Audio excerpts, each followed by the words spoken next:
Hello everyone, my name is Addison Miller and today I'm going to be talking to you about my research paper. The topic that I chose for my research paper is groups and teams. There are 5 different factors that make up great performance factors for them, and they are group size, group composition, group norms, group cohesiveness, and informal leadership. And the hypothesis that I had was to try to find deeper ways of studying how groups and teams impact society. So to go over what each of the factors mean, I did not include group size because I feel like that was too easy to do because it's basically how many people are in a group to accomplish it. Group composition is heterogeneity. I chose heterogeneity versus homogeneity. Heterogeneity is certain members that differ in one or more ways that is critical to group work. And then homogeneity is groups where people all do the same work based on their tasks on similar skills. And for group norms, it is appropriateness of behavior of the group. Group cohesiveness is the extent to which groups stay together.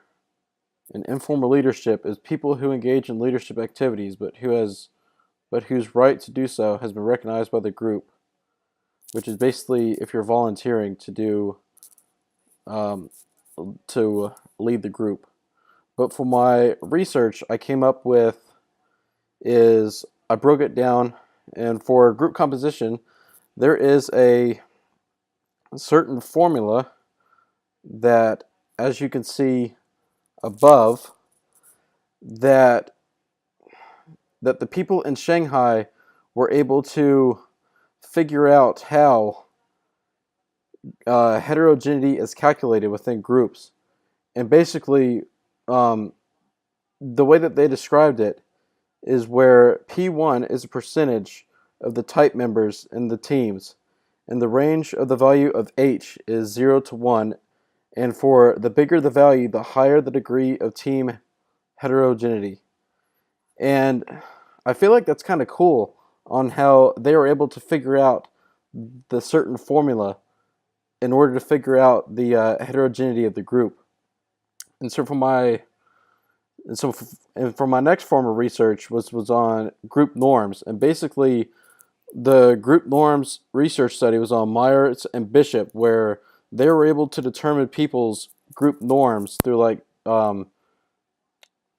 types of pre-measured racial attitude. And basically how that worked is that they divided people into groups of 3, and they did like sort of a questionnaire about immigrants, and then it's kind of basic the way that it ended, but basically all the research that I found was saying that the results of the questionnaire determine how you are in like group norms based on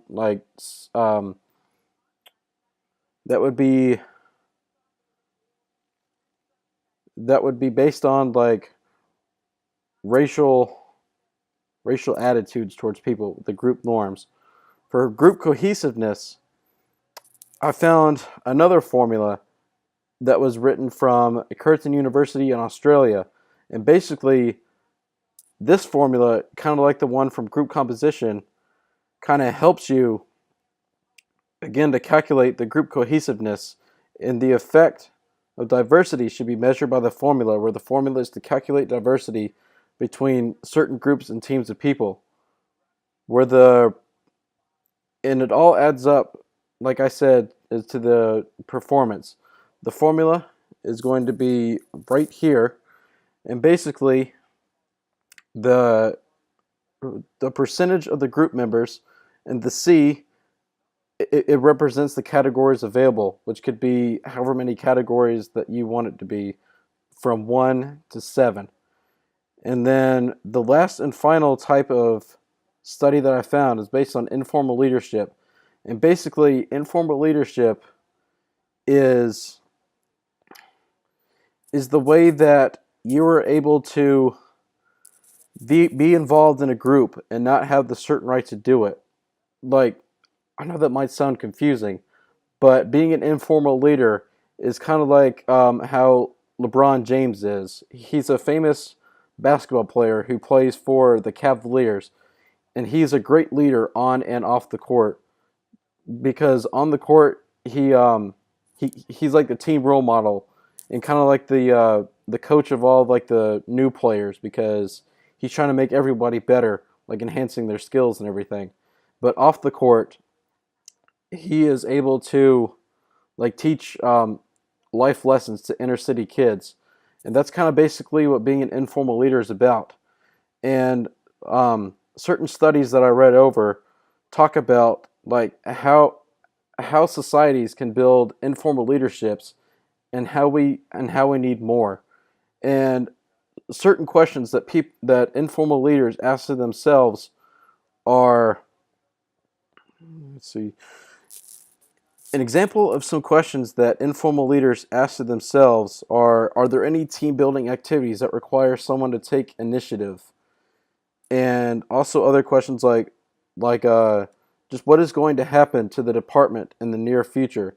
Just questions like that to get conversations sparked is the way that informal leaders like to take charge without being asked to. And so with all that research, I came to a conclusion that even though some of those are quite confusing to understand, they still add up and can still calculate how group performances end up from the formula from group cohesiveness and group composition, where they're able to figure out like certain numbers and see how people react. And then with the group norms, like having them like fill out questionnaires to see how their attitudes are towards certain people of a different race or a different group. And so, and also that they are more important to society than most people would think. Some suggestions that I had for future is maybe try to narrow it down a little bit and try to use specific examples, like adding numbers in there to try to figure out like exactly how it is determined. And then also try to use like college students for an example, or people with with a disability to try to add how they are in society with them.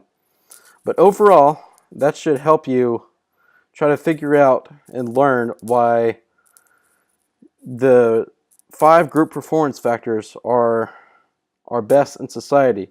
And I found a quote that should help with this, and it is by Ralph Marston.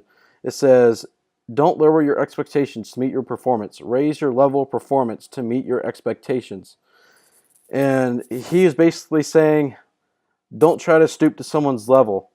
Be on your own. Thank you.